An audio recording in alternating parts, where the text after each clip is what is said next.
అమృత స్నానం విషాదాంతం.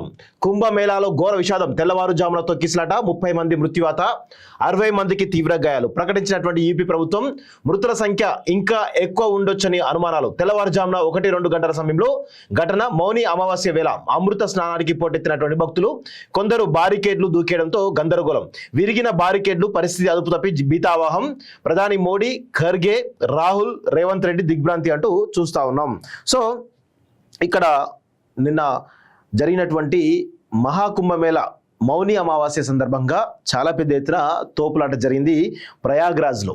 సో ఈ సందర్భంగా చాలా దురదృష్టకరమైన సంఘటన జరిగింది. మనందరం కూడా చింతించాల్సిన అవసరం అయితే ఉంది. అదేవిధంగా ఇక్కడ మౌని అమావాస్య అని చెప్పేసి చాలామందికి ఒక రకమైనటువంటి అమావాస్య రోజు ఖచ్చితంగా కుంభమేళాలో పుణ్య స్నానాలు చేసి దర్శనం చేసుకుంటే పుణ్యం వస్తున్నటువంటి కోణంలో ఈరోజు చాలా విపరీతమైనటువంటి ప్రచారం జరిగింది. ఈ క్రమంలో భక్తులది తప్ప, ఆ రోజు వెళ్ళినటువంటి భక్తులది తప్ప, లేదంటే ఎలాంటి ఏర్పాట్లు చేయనటువంటి ప్రభుత్వాన్ని తప్ప, ఒకటే రోజు దాదాపు 10 కోట్ల మంది ప్రజలు ఆ రోజు వెళ్ళారంటే దాని యొక్క విశిష్టతను ఏ విధంగా ప్రచారం చేసిరో మనకు అర్థమవుతా ఉంది. ఈ సందర్భంగా ఒకటే అడుగుతా ఉన్నాను, ఈ ప్రభుత్వాలను, ఇటు కేంద్ర ప్రభుత్వాలను కావచ్చు, రాష్ట్ర అన్ని ప్రభుత్వాలను కూడా అడుగుతా ఉన్నాను. ఈ మహాకుంభమేళ మౌని అమావాస్య రోజు కేవలం భక్తులే ఎందుకు వెళ్ళారు? ప్రజలు ఎందుకు వెళ్ళారు? నాయకులు ఎందుకు వెళ్ళలేదు? ప్రధాని మోడీ కానీ, అమిత్ షా కానీ, లేకపోతే ఇతరత్ర కేంద్ర మంత్రులు కానీ, ఆ రోజు ఆ యొక్క సీఎంగా ఉన్నటువంటి ఉత్తరప్రదేశ్ సీఎంగా ఉన్నటువంటి యోగి ఆదిత్యనాథ్ కానీ, అక్కడ ఉన్నటువంటి మంత్రులు కానీ ఎందుకు వెళ్ళలేదు? అధికారులు ఎందుకు ఆ మౌని అమావాస్య రోజు ఎందుకు పుణ్యస్నానం ఎందుకు చేయలేదు? ఈ విషయాలన్నీ కూడా తెలుసుకోవాల్సిన అవసరం అయితే ఉంది మిత్రులారా. ఎందుకంటే ప్రభుత్వం, అక్కడ ఉన్నటువంటి ప్రభుత్వం ఖచ్చితంగా ఈ 10 కోట్ల మంది వస్తారనేటువంటి అంచనా ముందే ఉన్నప్పటికీ మరి ఎందుకు అక్కడ కంట్రోల్ చేయలేకపోయింది?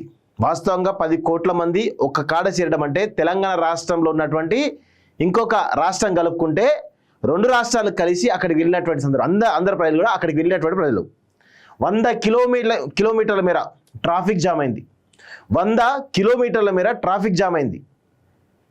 ఈ విధంగా విపరీతమైనటువంటి ఆ మహాకుంభమేళకు ప్రచారం చేయడంతో, అంటే ప్రచారం చేయడం తప్పు కాదు, కానీ మౌని అమావాస్య అనేది ఇది హిందువులకు ఒక మంచి రోజుగా భావించేటువంటి ఈ తరుణంలో, అది కూడా ఈ కుంభమేళ సందర్భంలో మౌని అమావాస్య వచ్చింది కాబట్టి అప్పుడు పుణ్య స్నానాలు చేసి దేవుని శివుణ్ణి కనుక దర్శించుకుంటే చాలా పెద్ద ఎత్తున పుణ్యం వస్తున్న కోణంలో చాలామంది ప్రజలు ఈరోజు అక్కడికి వెళ్ళడం జరిగింది. ప్రజలు తప్పు కాదు, ప్రభుత్వం కూడా ఏర్పాట్లు చేసింది, కానీ 10 కోట్ల మందిని కంట్రోల్ చేయడం అంత ఈజీయా కాదు కదా.